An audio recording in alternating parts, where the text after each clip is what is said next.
Құрметті қауым, қалдарыңыз қалай?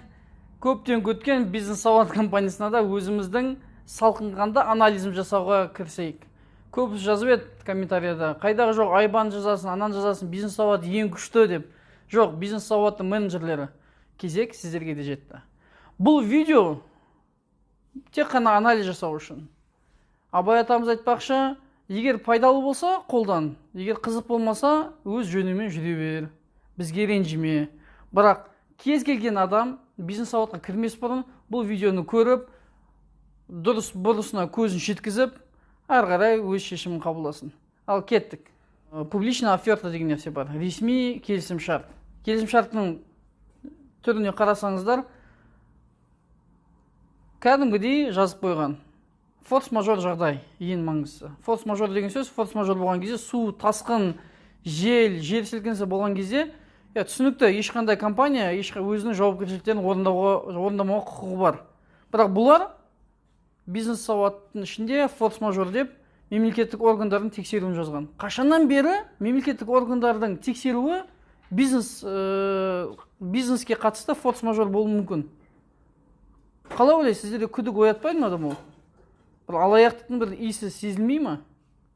Егер адам таза болатын болса, дұрыс жасап жатқан болса, тіпті қазір барлығы айқайлап жатыр, 60 мыңнан астам адам уже қосылды деп. Бұл деген сөз, білесіз ба, қанша миллион теңге салық төлену керек? Бірінші кварталдан кейін көре жатамыз қанша миллион теңге салық төлегендігін. Осындай мәселелерде егер адам қорқпайтын болса, өзінің ісіне берік сенімді болатын болса, ол форс-мажор бөліміне бұндай істі, бұндай нүктені қоспайтын еді. Не үшін? Болашақта келеңсіз жағдай болып жатқан кезде өзінің басын алып қашу үшін. Жалпы бұл компания, білесіздер, оңтүстік Қазақстан облысында дүниеге келген. Кім жасады, не жасады, мен ешкімге ешқандай ренішім жоқ.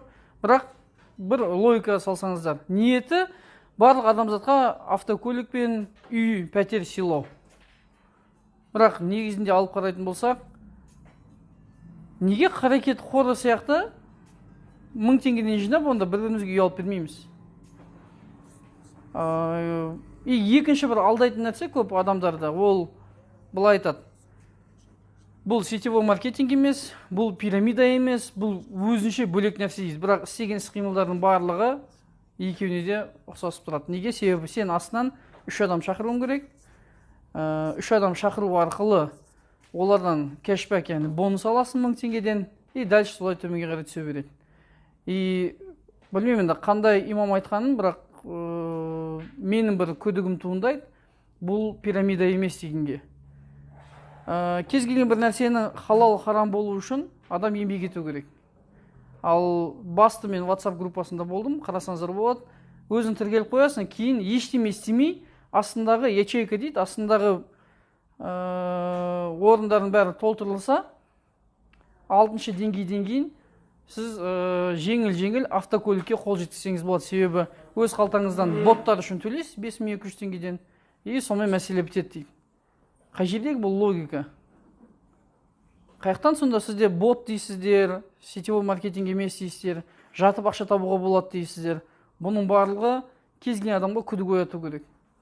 Бірақ бұл кісілердің ең маңызды адамның психологиясына, эмоциясына әсер ететін жері білесіз ба не?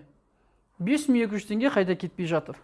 5200 теңге кафеге кетіп жатыр. 5200 теңге кез келген бір шығыныңыз бар. Мен келсем, олында шығындар бар. 5200 теңге көп ақша емес. Бірақ сонда бір эмоцияларға әсер ету арқылы сіз халықтан алдап, арбап 5200 теңгесін аласыз. Бір менеджерлер шықты бізге айтқан, бұл жерде білім үйренеді ғой. Қандай білім айналайын? Қандай білім? Қытаймен бизнес жасау. Ютубта толып тұр, Қытаймен бизнес жасағыңыз келсе. Тегін сабақтар толып тұр.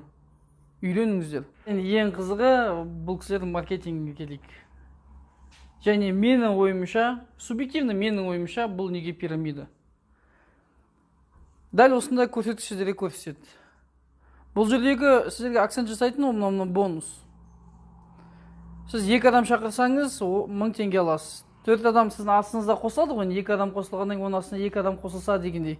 Сіз оны 1500 аласыз, 3000 аласыз, 6000, 12000 кете береді. Ең соңында 12-ші деңгей 4096 адам астыңызға жазылу керек. Бұл 4096 адамның жазылуының, олардың көз жасы ешкім ештеме ойламайды. Бірақ сіз машина аласыз. 3.800.000 теңгелік машина аласыз. Плюс қолыңызға 327.500 теңге ақша береді. Ал енді керісінше қарайық енді. Біріншіден, сіз 2 адам шақырдыңыз, одан 5.200-5.200-ден 10.400 теңге алдыңыз. Допустим, 1000 теңгесі сізге қайтып берді. Қалған 9.200 теңгесі кімде? Әрі қарай. Екінші деңгей сондай, 19.300 теңге қайда?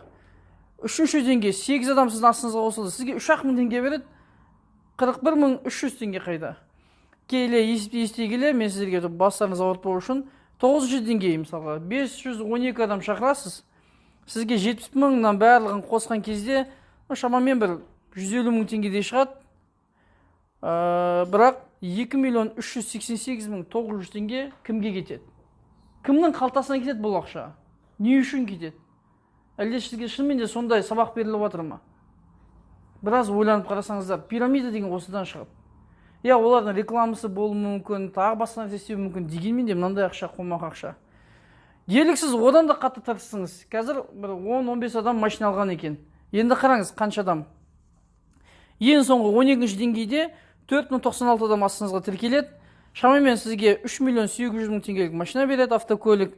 Кейін 327 мың, мына жердің бәрін қосқан кезде 1 миллион теңге дейікші, грубы 1 миллион теңге сізге қалтаңызға берсін. Дегенмен де арадағы 16.500.000 теңге кімге кетеді? Ол компанияның иесіне кете ма сонда? Қалай сонда? Неге қаракет қоры сияқты, онда лучше бір адам емес, егер 4.96 адам жиналса, бірден 4 адам автокөлік алмайды. Қалай ойлайсыздар? Бұл сұрақты сіздер ойландырмай ма? Сіздерге тек қана табыс қана қызықтыра ма, құрметті ағайын? Біраз ойланып, кейін 4.96 адам, 4.96-сы машина автокөлік алу үшін білесіз ба, қанша адам тағы да 5.200 теңгені беру керек екен? Бұл отандық өнім, бізге аяғымызға жаңағы таяқпен шалу, бір нәрсе істеу, ондай ешқандай қатысы жоқ. Бұл субъективті, просто аналитика. Неге бұл пирамидаға ұқсайтындығын біз сізге дәлелдегіміз келіп жатыр. Құрметті достар, бұл жерде біз 12% НДС төлейміз, 20% КПН, корпоративный подоходный налог төлейміз дейді. Жақсы. Мына жерде қарағаныңыздай, жаңағы 12-ші деңгей, яғни олар халал болу үшін біз ең соңғы қосылған адамдарға жылдың соңында 5.200 теңгеден берсек болды емес па дейді.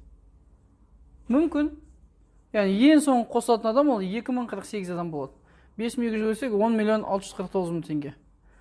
Біз оны ақшаны айда алдыра ма, не істейді білмеймін, новыйдан келген адамдардың бірақ береді екен.